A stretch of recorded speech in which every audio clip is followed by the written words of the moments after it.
Hi, friends. Today's young adult Christian book review is Fearfully and Wonderfully Ava by Ashley N. Wallace. It is a Christian fantasy book. First thing I want to say is I love this title. It's obviously a reminder of Psalm 139, verse 14. Our female main character is Ava, who is the sole caretaker of her brother. Unfortunately, they are poor, and she resorts to begging. She actually lives in a kingdom with a loving great king who actually goes away, but promises to send his son to take care of the kingdom. As time passes, people begin to ignore his plea to not participate in magic, which represents sins in the story, since it takes many years for the great king's son to return. Sound familiar?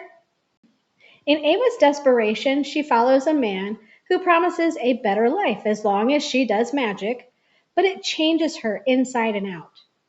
The story follows the redemption, resurrection, and grace example we get from Jesus.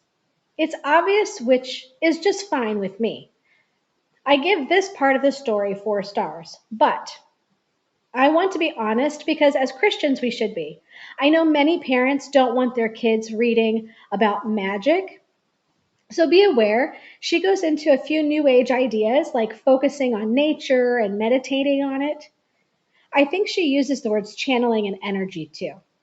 However, I do see this as a great opportunity to teach this age group about deception, language, and new age philosophies, as well as manipulating into sinning.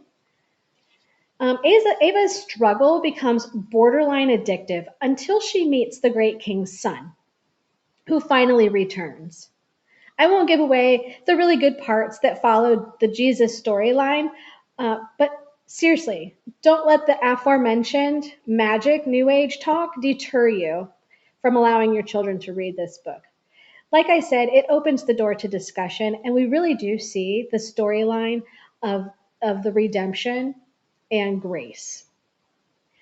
My favorite part of the book was a quote, and it goes like this. At the end of the little hallway, there stood one final mirror. In it, she saw what had to be her true reflection. Just a girl who had trusted the wrong guy, a girl who was doing her best to take care of her brother as well as herself, a girl who was doing her best on this journey, a girl who a prince thought was worth dying for. And that said so much. Amen to that, right? Isn't that the truth? So finally, I'd have liked just a little bit more detail in the character's actions, some of the locations, as well as her struggles. I feel like they were glossed over a little too quickly. I think all teens, though, will be able to take something good away from this story, especially if they struggle with understanding the death, burial, resurrection importance, as well as how harmful sins can be within us. And I think it's good for all teens of all ages. And I just encourage you to go out and get this one by Ashley N. Wallace because, it's a very important storyline. God bless. Jesus saves.